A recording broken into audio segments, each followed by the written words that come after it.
Welcome to Roary's Roundtable, an opportunity to talk the game of football with our pal Roary, presented by University of Michigan Credit Union. My name is Coach Chris. Hi, I'm Coach Pat. And Coach Roary, wave if you would, please. All right, thanks on Roary's Roundtable. Today we're going to talk about wide receiver play.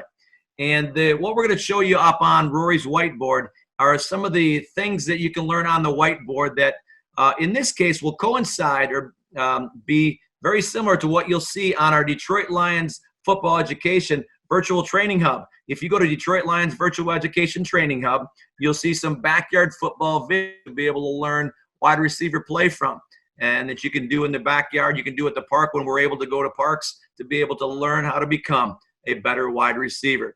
Now, a couple things before we get started, Roary. Roary, what does a wide receiver do? Catches footballs, yes, and that's primarily, you're right, what we're going to talk about today. Catches footballs, gets first downs, hopefully scores touchdowns, so we can put 6 points up on the board and hopefully win football games. Now, a wide receiver catches footballs, scores touchdowns, and that's what we're going to focus on here today. But before we get to the wide receiver route tree, we're going to call it, we got to understand what a wide receiver needs to be good at before he catches those footballs and scores touchdowns. So, Roary, if you would please move to your left in this case. And yes, and you've got 3 words up on the board that a wide receiver needs to be good at.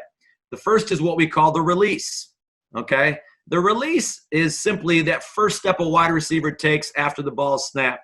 So if a wide receiver is in their good stance, and if you look at our backyard football videos, you'll see that a wide receiver has to have his inside foot up. The foot that's closest to the football needs to be the foot forward, okay? A wide receiver got to get a good release so that it doesn't discriminate between the quarterback and the wide receiver.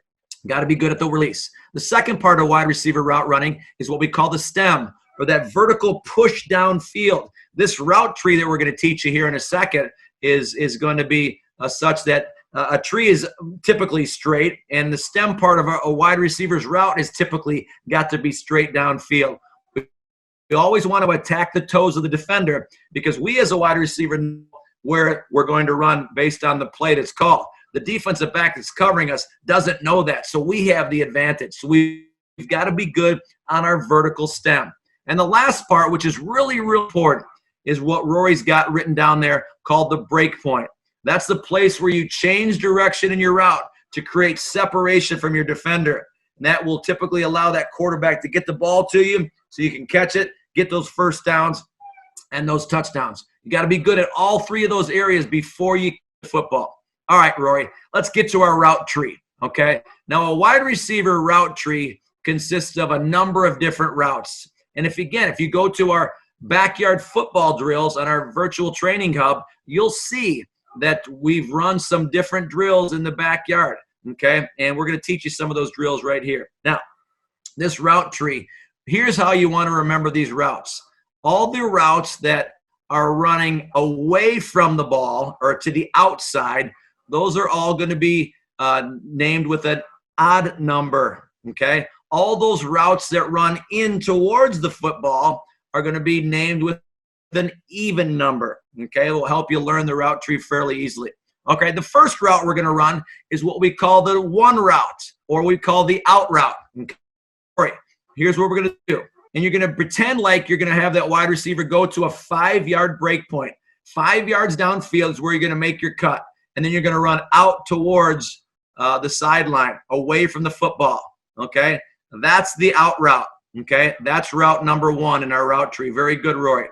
The second route, as I mentioned earlier, all the even numbers go in towards the football. The second route is going to be called a slant route, okay? And in this case, Roary, all we're going to do is we're not going to make a 5-yard break point. We're going to take 3 steps. We're going to have a vertical stem or a push downfield of 3 steps. And when we get to our third step, we cut in on what we call a slant route, okay? That's known as the 2 route or the slant route. Very good, Roary. All right. The third route, route number 3, is called the comeback. Now, again, that is a route that comes and goes to the outside away from the football. Now we're going to take that route to what we call a 10-yard break point, okay? We're going to make our change of direction in our route at 10 yards, and we're going to come back away from the football at a 45-degree angle back towards the line of scrimmage. That is called the comeback route or the 3 route. Very good, Roy. Our next route is very similar. It's still a 10-yard break point, and it's called the curl route. All we're going to do is drive up to 10 yards and come back at a 45-degree angle towards the football. That is called the curl route or the 4 route. All right, very good.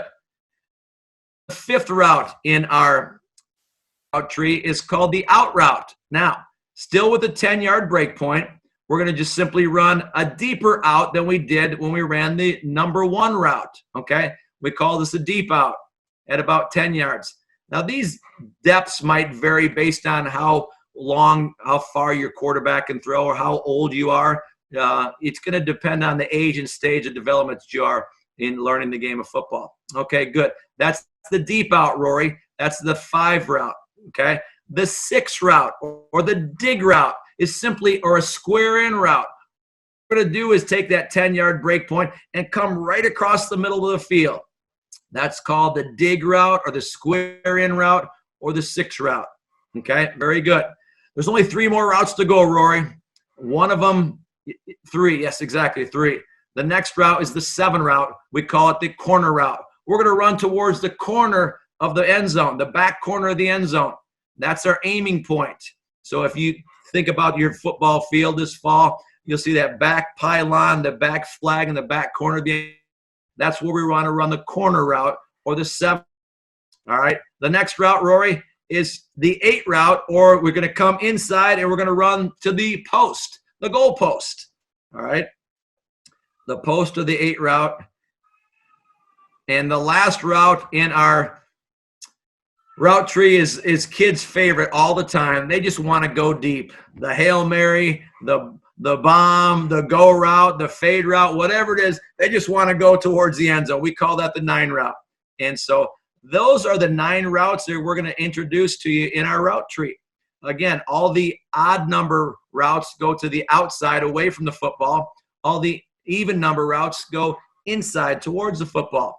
So those are routes that you can now run in your backyard, okay? The first 2 routes, the out route and the slant route, number 1 and 2, those time up well with the quarterback taking a 3-step drop. We'll talk about that a little bit later on.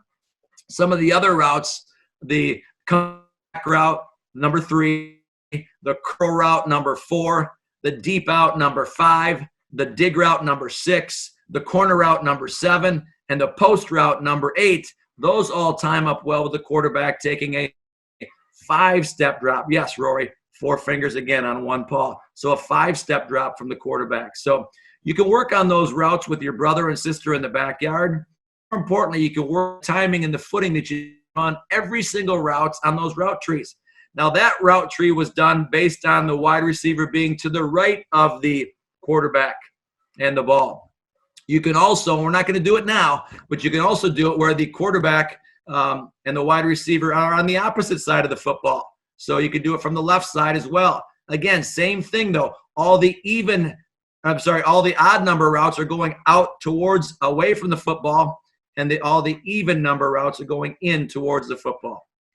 Rory's Roundtable. Rory did a great job on the route tree. Anything else you want to add, Rory? That's all you got. Again, you are getting so good at drawing lines, arrows, circles. You're doing a great job educating these kids during Rory's Roundtable. We really appreciate you doing this and taking up an opportunity to teach the kids while you're in the class. I love it, Rory. Anything you want to add, Coach Pat? No, the lineman in me came out a little bit there as you guys were talking. You didn't talk about blocking, right? Doesn't a wide receiver have to block as well? I know it's not the most important thing a wide receiver does all the time, right? But hey, a wide receiver can be the difference between a 4-yard run, Rory, and a 40-yard run. Okay, so don't forget that also.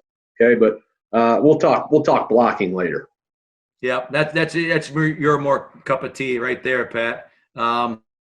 Rory, really appreciate you drawing these up on the board.